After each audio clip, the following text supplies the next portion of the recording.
This is an examination of the hidden human condition. This is the Hidden Killers Podcast. The Hidden Killers Podcast. With Tony Bruschi. That it is, and we are examining some of the most impactful testimony thus far in the trial of Lori Vallow Daybell. And I want to ask one of my favorite guests here, what has stood out to her the most? Siobhan Scott, psychotherapist and author. She's author of the book, The Minds of Mass Killers, Understanding and Interpreting the Pathway to Violence. So what say you? What's been some of the most damning, impactful things that you've heard? The Summer Shiflett testimony from Lori's sister, I thought was just really striking. You know, the woman was just torn up. And again, just like when Lori's son testified, it was so dramatic and his pain was so immense. And in both of those conversations with her son and with Summer, Lori was calm. Mm-hmm. She sounded like they were just, out for a day of having lunch or at the park. And she was perky and pleasant and kept telling Summer she's fine. And absolutely, there's an explanation for all this, but I can't talk about it. And I miss the kids too. And she had this calm little sing-song voice. Mm-hmm. And it was so out of reality. If we ever doubted, is Lori crazy or, just evil here? I think her response to her sister was crazy. Yeah. The fact that she's so disconnected from the fact that, no, you're incarcerated, right? You are up for murder charges here. This is not fine. And she just didn't seem to be emotionally in a place of reality at all. That was a very disturbing call. I'd almost, between that and her son's, I didn't know which one was more dramatic. I would say almost Summer's phone call with Lori. And it was creepy. It was utterly creepy and disturbing the way that Lori just kept her demeanor, no matter how upset Summer got. Exactly. And I mean, Summer was irate in that phone call, and rightfully so. She's trying to get through to her sister what happened to these kids. And Lori just keeps telling her, it's okay. I have an explanation, but I can't tell you that now. What is going through one's psychotic mind at that moment where they think, I can't tell you, Yeah, I think clearly if we needed evidence that Lori's crazy, that was crazy, because she's just out of reality. And even though she wasn't talking about zombies and demons and castings and all these things in that phone call, it was her disconnection from what is really going on here. Lori, this is not okay. These children are dead. And she's not connected. She's just not connected. And I thought Summer's reaction was, Summer was upset, but she's not crazy. She says, there you were dancing on the beach, Lori. You were having a wedding. And, the kids were found buried on Chad's property.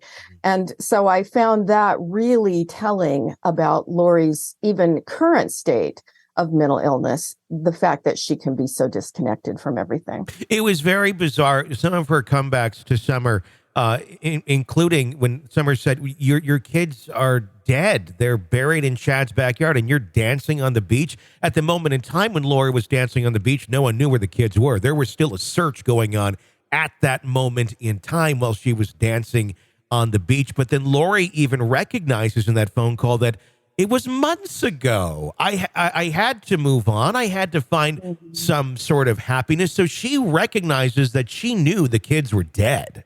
Mm-hmm. She didn't necessarily recognize her part in their death, but that it was totally reasonable and acceptable that she was able to go on the beach because she needed to go and get some of her own happiness. Obviously, completely disconnected at that point. But it makes you wonder, is this still how she is today, where this is all still completely acceptable, reasonable, and everyone else is not seeing it from a balanced perspective like she thinks she is?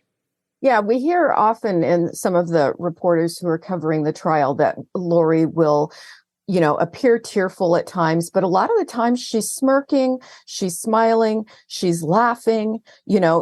Is she in touch at all now with really how serious this is and what's really happening? my guess is that she's still not, that we're still seeing some mental illness manifest. I also thought it was interesting, as the testimony about the bodies has become more evident, that the two children's bodies were handled in such different ways. Mm-hmm. Whereas Tylee was dismembered and burned, and, just incredibly, the body was disrespected. Yeah.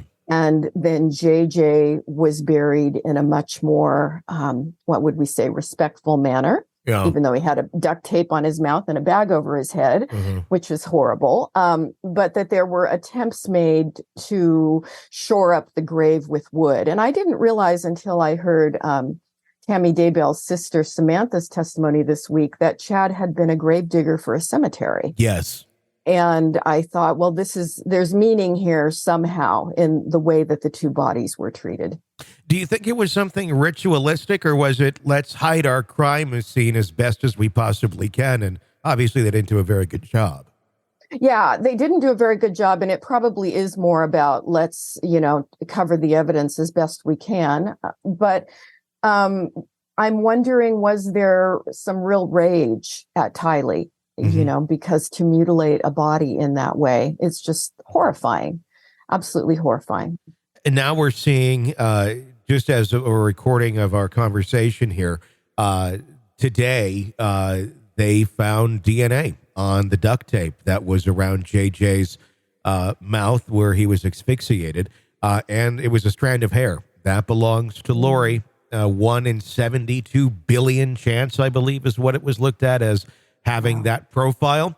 It makes it, I don't know, even worse. I think for a little while, some of us were starting to think, well, maybe she wasn't physically there at the scene. Maybe it was Alex. Maybe it was Chad.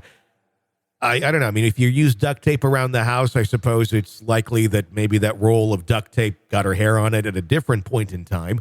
But it does now start to put her at the crime scenes as well. Mm-hmm, mm-hmm.